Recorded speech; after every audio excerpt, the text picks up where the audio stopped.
Hello, Grace Baptist Church. I trust that you're all doing well. I want to share another devotion with you from the book of Proverbs, the wise sayings of God that He's given to us. And remember, these Proverbs make it very easy for us to remember important things, where in a very concise form, we get these great truths. And wisdom itself is the ability to use knowledge aright.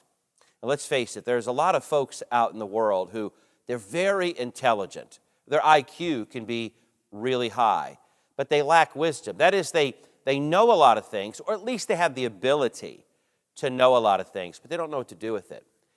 And that can happen to any of us if we're not careful. We need to have the wisdom of God. It's an intelligent discernment. And so what are we going to look at? Well, that's Proverbs chapter 6. And we're going to see here the importance of wisdom over emotion.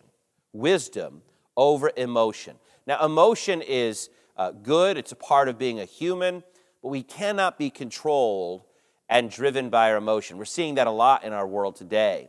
We're seeing it in the political arena. We're seeing it in the public square, if you will. So we're seeing it all around today where emotion seems to be driving the bus, if I may say. Well, the Bible tells us in Proverbs chapter 6, verse 1, "My son, if thou be surety for thy friend, if thou hast stricken thy hand with a stranger," he goes on to say, "thou art snared with the words of thy mouth. Thou art taken with the words of thy mouth." Now, what is this advice that the father now gives to the son? He actually here in verse 1, he's saying, son, be careful about co-signing a loan. Now, that may surprise you if you have not read Proverbs 6, that tidbit of knowledge is there, that advice there from the father to the son, but it is. He said, son, if you become surety, if you become the guarantor, if you become the co-signer for someone's debt, he said, it is dangerous. He said, son, that is dangerous. And he says this now, verse 3, do this now. Now think of that, the father saying to the son, right now. He says, do this now, my son, and deliver thyself. When thou art come into the hand of thy friend, go humble thyself and make sure thy friend. He said, you're going to have to be humble here. You're going to have to try to get out of this. You're going to have to go try to get to your friend and explain this. Verse 3, give not sleep to thine eyes, nor slumber to thine eyelids. Deliver thyself as a roe from the hand of a hunter, and as a bird from the hand of the fowler. But really, what is the father's advice? He's saying, son, in any situation where you acted rash, where you did something unwise, he said, son, swallow your pride and try to fix that decision if you can. Try to make it right. Don't wait. Don't put it off. Get after it right away. But over all of this, he's saying, son, be careful.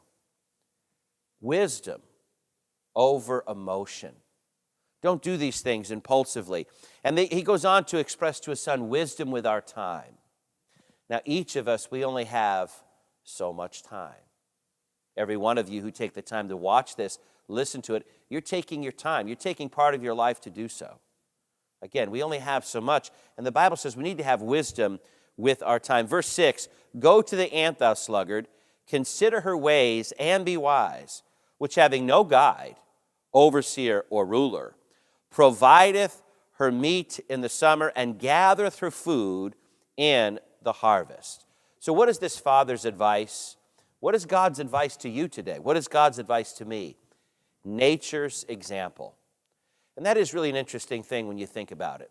God is saying that, if you just watch nature, if you just watch what's going on in the animal world, if you just what's going on in the natural world, we will learn an awful lot about, shall I say, being efficient, being wise, making good choices. And he actually here is explaining nature's character. It's essentially saying, have you ever noticed that each of the animals, they all do the wise thing? They don't have the intelligence that you and I have. They could never figure out or do the things that we are able to do, but somehow, instinctively, they make good choices for their own existence. This is interesting when you consider it. He says in verse 9, "How long shalt thou sleep, O sluggard? When wilt thou arise out of thy sleep? Yet a little sleep, a little slumber, a little folding of the hands to sleep, so shall thy poverty come as one that traveleth, and thy want as an armed man." Beautiful poetry here in these Proverbs, but he's expressing something that really a lot of people would have trouble with today, but boy, is it ever true. He said, son, if you do not apply yourself, if you don't learn from nature's example, if you don't learn from nature's character, if you don't follow the advice of your mother-in-law, he's saying to his son, you're going to learn the hard way. And he said, poverty will come to you as one that traveleth, and thy want as an armed man. What poetry? What's going on here? Well, when a person is traveling, you're headed in a certain direction, but you're not there yet. But you're taking a step and another step. You're driving that mile and another mile. Maybe it's a flight that you've taken. You have a connecting flight and you're flying to your destination. There always comes a point when you're traveling when you get there. You have arrived. And you arrive there because you're pointed in that direction. You are walking or driving or traveling in that direction. He's saying, son, if you point your life towards poverty, you'll get there. If you make the kind of decisions that tend to poverty, your poverty will come as one that traveleth, where all of a sudden, I'm there. I'm poor. I've lost everything. And where your want or your great need comes as an armed man, that's a very poetic way of saying that if someone ever robs you, they don't send you a note, they don't send you a text, they don't give you a heads up, coming tomorrow, 3 o'clock, going to rob you. No, the robber comes, they surprise you, they spring upon you. It's a total shock. But it happens. It happens in a moment. And he's saying, son, if you make some unwise choices in life, there could be a moment where in that one moment you realize, I'm in big trouble. I'm in big trouble. So he's saying, son, wisdom, not emotion.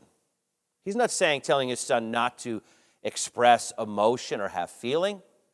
He's saying, son, you better let wisdom rule and not your emotions. And then be wise with your time.